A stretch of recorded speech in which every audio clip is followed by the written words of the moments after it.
Donc c'est très intéressant de voir comment vos interventions sont tout à fait complémentaires. Et donc on va passer tout de suite, donc plutôt donc à des, on va passer de travailleurs de l'ombre entre guillemets, j'ai envie de dire, ceux qui sont derrière, à une travailleuse de la lumière qui est très visible. Donc Audrey, qui est influenceuse littéraire, donc qui est plus connue sous le pseudo de Souffle des mots, du Souffle des mots. Alors, elle a commencé en créant un blog en 2013, un blog littéraire pour partager sa passion des livres. Et c'est ce blog-là qui est devenu une chaîne YouTube qui est aujourd'hui suivie par, donc tu nous diras les chiffres actuels, YouTube, Instagram, etc., justement, tous les réseaux sociaux. Donc, pour finalement faire de cette chaîne YouTube son activité à plein temps. Donc il y a une activité, je disais, de lumière, de mise en lumière, de visibilité en tout cas très forte, mais il y a aussi évidemment beaucoup de travail derrière. Donc peut-être que tu nous en diras un peu plus à ce propos. Donc pour dire qu'il y a une activité malgré tout professionnelle très variée derrière cette chaîne-là, mais qui est centrée malgré tout autour d'un thème unique qui est la lecture, et plus particulièrement la lecture pour adolescents et jeunes adultes. Donc, je te laisse la parole, Audrey, merci. Et te remercie de ta merci, bonjour à toutes et à tous. Je suis ravie d'être ici pour parler. Déjà, les discours m'ont beaucoup, ça m'a beaucoup, je m'y suis reconnue en fait pour plein de petits détails, mais du coup, je vais vous en dire un petit peu plus. Donc, pour revenir un petit peu au début, en fait, moi, ce que je vais faire, c'est que je vais vous présenter un peu mon parcours, qu'il soit scolaire ou réseaux sociaux, parce que ça se répond pas mal et vous allez vite comprendre pourquoi. Donc moi, j'ai commencé, j'avais 15 ans, j'étais en seconde et j'ai créé donc un blog. Et les blogs, je sais que c'est plus trop à la mode. Alors, je voulais faire un petit truc à main levée. On va commencer par un truc très simple. Qui a un compte Instagram dans cette salle? Juste lever la main. C'est juste pour visualiser. OK. Qui a un compte TikTok? OK. Qui regarde des vidéos sur YouTube? OK. Qui a un blog? OK. Et qui a un compte Facebook? Mais voilà, c'était pour visualiser un petit peu. Bon, à peu près, j'ai fait là où je suis, parce que moi, je suis pas sur Twitter, donc du coup, j'en parle moins. Mais voilà, c'était pour visualiser un peu. Donc, en 2013, les blogs, c'était la mode. Voilà, comme ça, vous le savez. C'était vraiment finalement, c'était un peu le seul média sur lequel on pouvait s'exprimer, discuter de plein de choses, parce que, en fait, c'était le média le plus complet. Mais YouTube commençait en effet à percer. Il y avait des youtubeurs qui prenaient de l'ampleur, mais donc on était en 2013. Et moi j'avais 15 ans, donc évidemment c'est du petit à petit. Et vous vous en doutez, quand on parle de livres, on n'a pas autant d'abonnés que quand on parle de jeux vidéo, quand on parle de mode, quand on parle de vêtements, de maquillage, quand on fait des vidéos d'humour. Parce que moi, à l'époque, en 2013, ce qui était très connu, c'était vraiment on appelait ça des podcasts, mais en fait, c'est pas des podcasts, c'est pas vraiment des podcasts, je sais pas pourquoi on appelle ça comme ça, mais c'était de l'humour, c'était Cyprien, Hugo tout seul et tout, enfin vraiment, il y en a, ils ont presque disparu même. Mais voilà, pour vous montrer un petit peu, il y a eu plein de phénomènes. Moi, je suis arrivée, c'était les blogs, sauf que j'ai créé mon blog littéraire, donc j'avais 15 ans, j'étais adolescente, et YouTube, c'était une plateforme qui commençait à émerger. Il y avait des booktubeurs, donc booktubeuse, c'est ce que vous voyez sur mon petit papier. En fait, ça veut dire, j'imagine que vous l'avez compris, mais c'est youtubeur ou youtubeuse de livres. Et il y en avait de plus en plus. Et moi, par mon blog, je me disais, c'est cool un blog, c'est un format écrit, mais c'est vrai que YouTube, il y a quelque chose de plus spontané, de plus, on s'adresse directement aux personnes, elles nous voient, elles nous entendent, c'est très différent. Après, tous les formats se valent, enfin vraiment pour moi, il n'y a pas de jugement de valeur en fait, parce que vous allez le voir, les blogs, c'est devenu Instagram en fait, hein, si on y réfléchit bien. Et donc, j'ai assez vite créé ma chaîne finalement. Moi, j'ai commencé en seconde. Et donc, pour vous mettre en parallèle, j'étais en seconde et en première. Alors, je sais que c'est plus comme ça maintenant, mais c'était il y avait S, L, ES, et plein de bacs technologiques aussi. Je ne peux pas tous les citer parce que je ne les connais pas tous. Mais, et donc, il y avait plein de types de bacs. Mais dans la filière générale, il y en avait 3. Et alors, vous allez vous dire, elle a fait L, c'est logique, elle aime lire, mais pas du tout, j'ai fait S à cause de mes profs et mes parents, bref, je passe les détails, c'est très cliché en plus, mais voilà. Donc j'ai fait un bac S, donc autant vous dire que moi j'étais en première S et j'avais à côté mon blog littéraire. C'était très contradictoire, mais au final ça me permettait de garder ce lien avec la lecture, vous voyez, c'était voilà, ça faisait un petit équilibre. Et mais mes parents m'avaient dit après le bac, tu fais ce que tu veux. Donc c'est pas tombé dans l'oreille d'une sourde, j'ai vraiment gardé cette information. Et donc, en première et terminale, voilà, j'ai jonglé entre mon bac, parce qu'en première, on a quelques épreuves du bac, puis en terminale, tout le reste, etc. Et mes réseaux sociaux. Et en fait, mon avantage, il faut le dire, c'est ce que je dis toujours parce que c'est OK, j'ai beaucoup d'abonnés. D'ailleurs, ma chaîne YouTube, c'est la première chaîne YouTube Booktube en France. Mais c'est pas magique en fait. C'est aussi le fait que j'ai commencé il y a très longtemps. Je sais qu'il y a du travail derrière et tout. Je dénigre pas tout ce que j'ai fait toutes ces années, mais faut aussi se dire c'est parce que j'ai commencé il y a longtemps que évidemment j'ai autant d'abonnés. Parce que sur YouTube Livre, justement pour vous dire, donc alors je sais pas si oui voilà, on voit un petit peu. J'ai 95 000 abonnés là sur YouTube actuellement. Il faut se dire que je suis la première chaîne Booktube. Donc vous imaginez bien 8 ans, 95 000 abonnés, c'est super, hein, mais on est d'accord. Comparé à tous les youtubeurs et youtubeuses que vous suivez probablement, il y en a quand même beaucoup qui ont plus d'1 million d'abonnés, quoi. Donc on se dit dans le livre, voilà, on décolle, mais à notre allure, quoi. Mais c'est déjà très bien, moi je suis très contente. Puis j'imagine que vous êtes au courant dans cette salle, mais quand on atteint les 100 000 abonnés, on a un trophée YouTube. Donc autant vous dire que je suis en mode prochain objectif. C'est l'objectif concret, quoi. C'est le truc le plus concret qu'on peut avoir quand on est sur YouTube. Et donc, ma chaîne, c'est pour ça que je vous disais, ça a été vraiment du petit à petit. Au final, j'ai un peu augmenté chaque année. J'ai des points de repère. Je sais que le jour de mes 18 ans, j'ai atteint les 10 000 abonnés. Donc, je m'en souviens très bien du coup, parce que c'était un peu le truc de ça va être atteint à ce moment-là. Donc, voilà, pour vous dire, j'ai mis 2-3 ans à atteindre les 10 000 abonnés. Et finalement, si on compte, j'ai 24 ans, on est à peu près à 10 000 abonnés par an ensuite, en moyenne. Ça varie selon. Donc, pour vous montrer, c'était vraiment très petit à petit. Et donc, mes études à côté, quand j'ai passé mon bac, je me suis dit, OK, maintenant, je fais ce que je veux.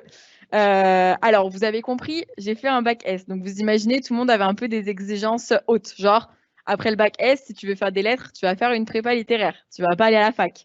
Je me suis dit, pourquoi pas pourquoi j'irais pas à la fac Donc, j'ai fait ce que je voulais.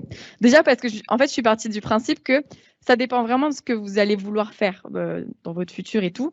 C'est ce que je dis, il n'y a pas de mieux l'un que l'autre, en fait. Ça dépend juste de ce que vous voulez faire, de ce que vous voulez donner. Moi, vous l'avez compris, j'ai une chaîne YouTube, j'avais un blog, un compte Instagram, etc. Si je faisais une prépa littéraire, j'aurais absolument plus le temps de gérer ma chaîne YouTube. Donc, en fait, c'était un choix. Soit je choisissais de tout arrêter, mais alors, j'en serais clairement pas là où j'en suis aujourd'hui, hein, c'est clair. Soit je me disais, je vais à la fac. La fac, c'est très différent. C'est un peu plus, on est très indépendant, faut se gérer et tout. Mais on a quand même beaucoup moins d'heures qu'en prépa littéraire et les devoirs sont très différents. Donc, je peux beaucoup plus équilibrer tout ça. Et donc, j'ai choisi d'aller en fac de lettres modernes. À l'époque, j'étais dans le sud de la France. Moi, j'ai commencé mes études à Montpellier, donc dans l'université Paul Valéry de Montpellier, et j'ai fait lettres modernes, donc licence 1 lettres modernes, très basique, très générale. Et d'ailleurs, je ne savais pas du tout ce qui existait après. Donc, vous avez compris que j'avais fait un master par ici, donc. Mais vous allez voir comment j'y suis venue. Et en fait, c'est là que tout s'est tout le temps lié parce que j'étais en fac de lettres et en même temps, ma chaîne continue à prendre de l'ampleur.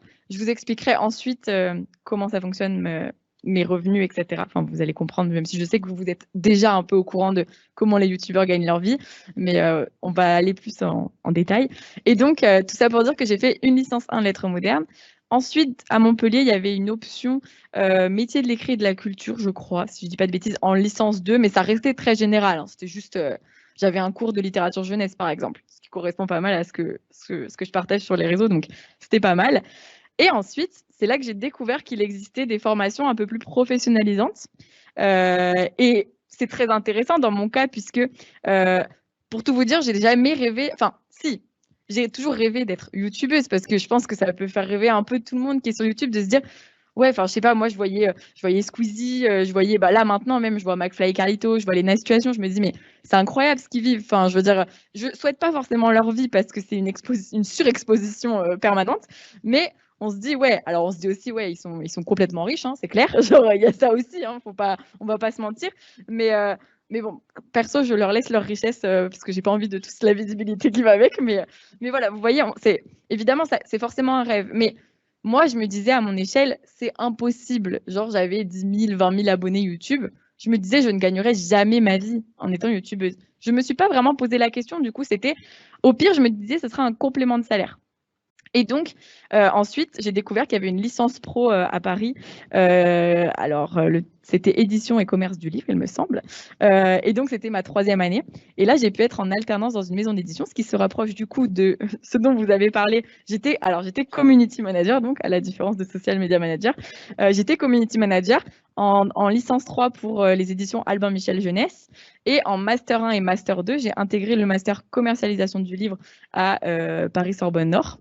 Et donc, j'ai fait 2 ans. Et là, j'étais community manager pour les éditions Flammarion Jeunesse. Donc, tout ça pour vous mettre un peu en lumière, enfin, mettre en miroir, on va dire, le fait que j'étais à la fois community manager pour des marques de maisons d'édition et en même temps, moi, je continuais ma marque Le Souffle des mots, en fait, finalement. C'était un peu... Et finalement, c'était super parce que je pense qu'avoir été de l'autre côté justement de ce métier, avoir été community manager, avoir été dans les maisons d'édition, m'a permis ensuite de pouvoir, vous allez le comprendre, mais vous avez déjà compris, de gagner ma vie, de savoir comment ça fonctionne, les partenariats. En fait, j'ai eu toutes les casquettes. Donc, moi, quand je parle avec quelqu'un et que je négocie une collaboration, j'ai aussi été à la place de la personne qui négocie dans la maison d'édition la collaboration, en fait. Donc, je sais un peu comment ça marche.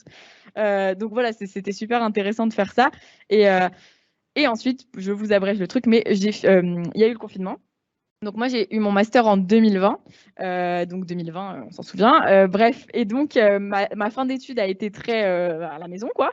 Et je me suis rendu compte que j'aimais bien être chez moi, sachant que j'étais au chômage total pour Enfin, vous savez, il y avait un système de chômage partiel. Et en fait, je ne travaillais plus. J'avais mon salaire et je ne travaillais plus. Donc c'était assez tranquille. J'avais un peu cours, pas trop.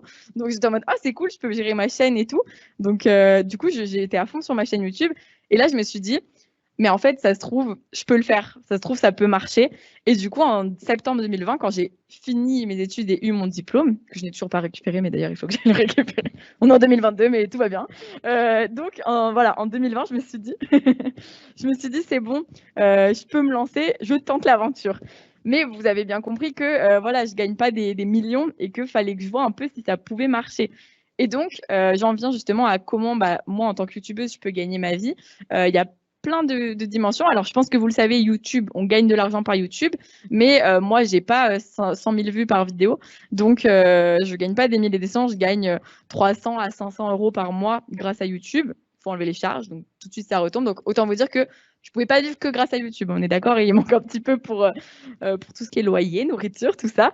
Et ensuite, c'est vraiment tout ce qui va être collaboration, donc avec des marques, avec des maisons d'édition dans mon cas. La plupart du temps. Des fois, il peut y avoir des marques, ça se trouve pas l'été, un jour, vous en verrez sur mon compte. J'adore en tout cas cette marque. et donc, c'est pour vous dire que voilà, on peut s'associer à des marques, mais moi, j'essaye que ça reste dans ma ligne éditoriale. Le thé, par exemple, ça va, parce que je suis une lectrice, je lis, je bois tout le temps du thé.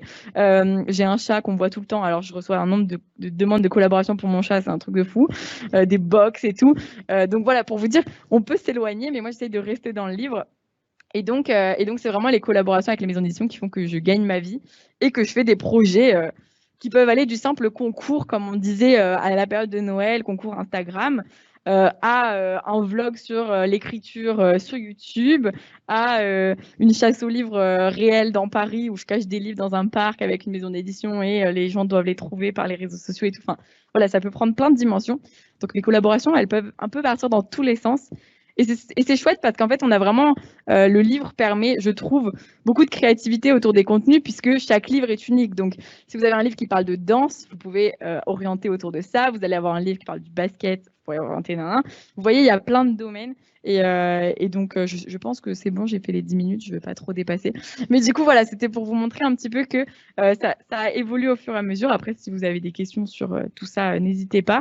Et ça fait donc 1 an et demi que j'en vis, que c'est mon métier, que j'en vis vraiment bien parce que moi, au début, je me disais mon objectif minimum, c'est évidemment le SMIC, on va dire, même si en auto-entrepreneuriat, ça n'a pas vraiment de sens, mais c'était le minimum que je voulais. Et finalement, j'ai réussi à atteindre plus et à avoir vraiment un salaire qui me convient et qui est même parfois plus que ce que j'aurais imaginé. Et je trouve que c'est vraiment... Et d'ailleurs, je trouve ça important de vous en parler parce que beaucoup de youtubeurs sont pas très transparents sur ça.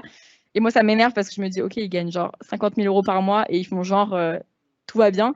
Alors que je me dis, franchement, faut dire les choses un petit peu. En plus, ça permet de l'honnêteté. Alors oui, qu'ils disent pas leur salaire cash, ok, mais montrer quand même. Squeezie, par exemple, dit qu'il est multimillionnaire et il l'assume complètement, vous voyez. Et c'est important, en fait, parce qu'on se dit, bah oui, il est multimillionnaire, mais c'est évident, en fait. Mais qu'ils le disent, c'est important. Voilà, merci en tout cas. Merci beaucoup, Audrey.